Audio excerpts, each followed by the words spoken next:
So A will represent domain and B will represent range. अब यहाँ पे मैं लिख रहा हूँ डोमेन में कौन कौन सी वैल्यू आएगी for A. Domain A belongs to natural number and A is less than 6। So यहाँ पे आई विल राइट डोमेन में कौन कौन सी वैल्यू आएगी which is belongs to natural number, domain of relation R1 and less than 6 होना चाहिए। Natural number मतलब इट विल स्टार्ट फ्रॉम 1 2 3 4 5। 5 के आगे नहीं जाएंगे बिकॉज मेरे पास कंडीशन है कि a must be less than 6 only. This is my domain. Now range क्या रहेगा, it is b equal to 4। तो b में सिर्फ एक सिंगल वैल्यूज दिए हैं, तो here I will write range of R1 first relation, it is 4 because there is no other values that b can exist. Next question, second, a comma b such that a comma b belongs to n, that is natural number, and also we have a condition a plus b equal to 12. तो again same way ये मेरा relation R2 है, we'll write set of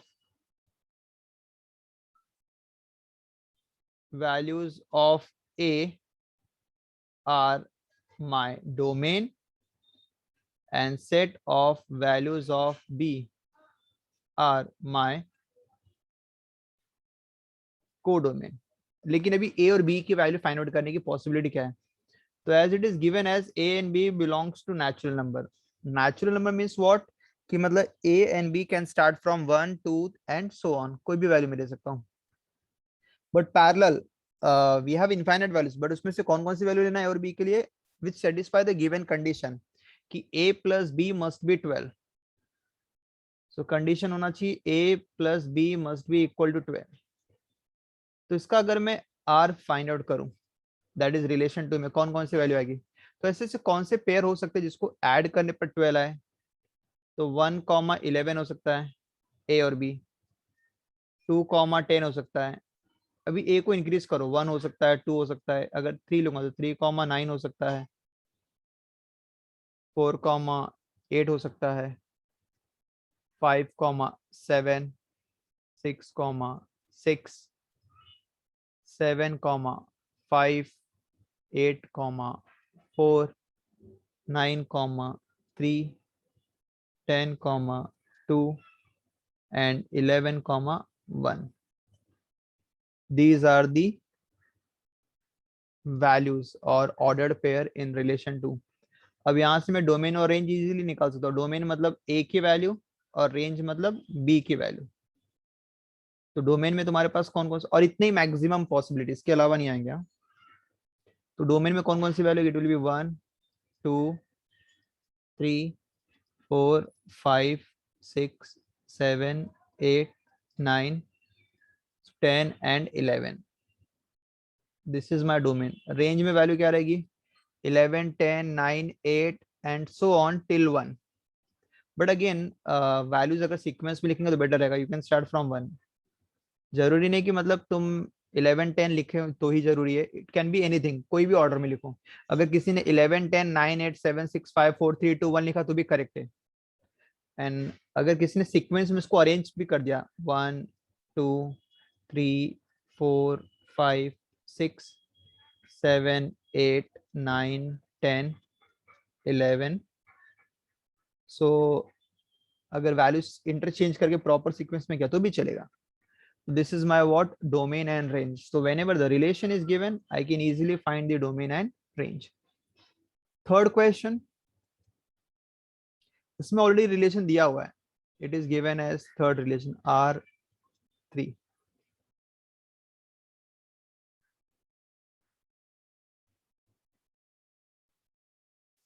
relation R3, it is 2,4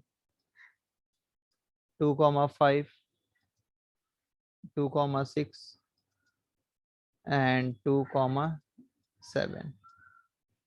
तो इसमें अगर मुझे domain निकालना है तो इट इज जस्ट 2, और अगर रेंज निकालना है तो 2 मतलब हर बार 2 ही रिपीट हो तो एक ही बार लिखेंगे, रिपीटेड वाले नहीं सकते। और रेंज विल बी 4, 5, 6 एंड 7। और मतलब लिस्टिंग मेथड में कन्वर्ट करेंगे and then will find its domain and range. First में क्या बोला है, R1 is my first relation containing a comma A square, domain and range. Domain a तो range उसका a स्क्वायर रहेगा, where a is a prime number less than 15। a is a prime number less than 15। तो ninth में for the first question a की value क्या बोला, prime number less than 15। तो prime number less than 15 मतलब 2, 3, 5, 7, 11, 13। अब आगे नहीं जाएंगे। और मेरा जो उनका ए स्क्वायर है, तो ए स्क्वायर मतलब 2 का स्क्वायर 4, हर एक वैल्यू का स्क्वायर कर दो। 49, 121, 169। तो इसको ऑर्डर्ड पेयर में लिखो, ordered pair, my relation R1, so it will be 2, 4, 3, 9, 5, 25,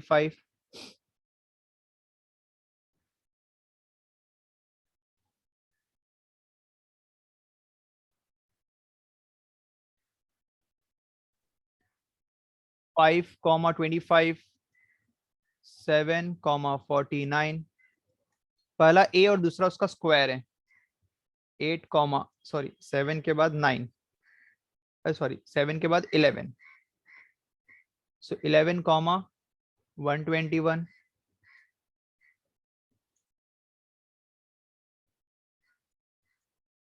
and last one is 13 और उसका स्क्वायर 169। तो ये मेरा हो गया रोस्टर फॉर्म है, because we'll have to write in roster form. Now write down its domain.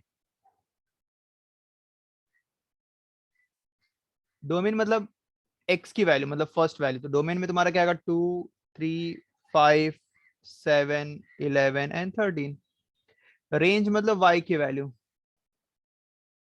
तो वाई की वैल्यू तुम्हारे पास क्या आएगी, 4, 9, 25, 49, 121 and 169। That's it, done. This is my domain and this is my range. Next question second, a comma 1/a। तो मैं यहाँ पे तुम्हें हिंट दे दे रहा हूँ, a कॉमा 1/a। तो फर्स्ट वैल्यू a रहेगी, दूसरी 1/a रहेगी। a is between 0 to 5, natural number बोला है।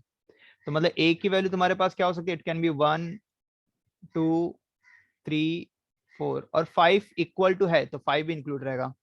तो मेरा जो ऑर्डर्ड पेयर रहेगा फॉर द सेकेंड क्वेश्चन, पहला a एंड सेकेंड 1/a, उसका रेसिप्रोकल 2, 1/4,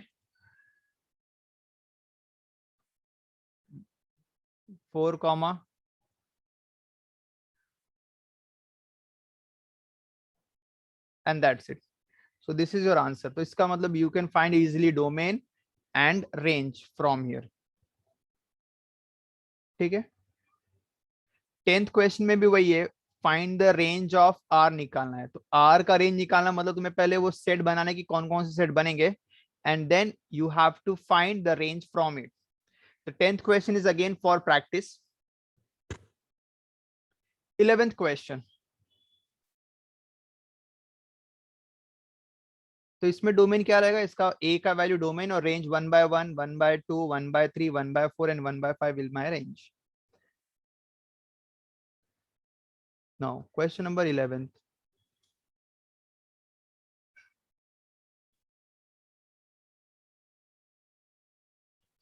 तो यहाँ पे तुम्हारे पास उन्होंने दो सेट बना के दिया कि x में कौन कौन से वैल्यूज है, y में कौन कौन से वैल्यूज है। और condition, find the following relation as a set of ordered pair. बस ऑर्डर्ड पेयर में लिखना है x comma y, but y बोला which is 3 times of x। What is my y, it is 3 times of x and x की value है 1, 2, 3 और y की value है 3, 6, 9 एंड 12। तो एक काम करते हैं हम लोग, पहले देखते हैं y is equal to 3x बोला है। x की वैल्यू आई कैन पुट 1, 2, 3। तो x की वैल्यू मैं 1 पुट अप करूंगा, 2 पुट अप करूंगा एंड 3 पुट अप करूंगा। तो y की वैल्यू क्या मिलेगी, 3 इंटू 1 3, 3 इंटू 2 6 और 3 इंटू 3 9। तो जो मैंने वैल्यूज निकाली y की, चेक करो कि y की सब वैल्यूज है क्या रेंज में, 3, 6, 9। सपोज अगर कोई नहीं आता, समझो कि 15 आता मेरा कैलकुलेशन, बट 15 मेरे y के सीरीज में नहीं है, तो वो 3,15 फिर नहीं लेते। तो जो रिलेशन में आएगा बस वही लेना है, x की वैल्यू पुटअप करना है और y का वैल्यू कैलकुलेट करना है, ठीक है। तो यहाँ पे मेरे पास ऑर्डर्ड पेयर क्या मिलेगा, ordered pair it will be 1,3, 2,6 and 3,9. This is my ordered pair, ठीक है। सो बाकी second and third again the similar type है, प्रैक्टिस करो, जो नहीं आएगा तो मैं ग्रुप में शेयर कर दूंगा, ठीक है। So here we'll stop, bye bye.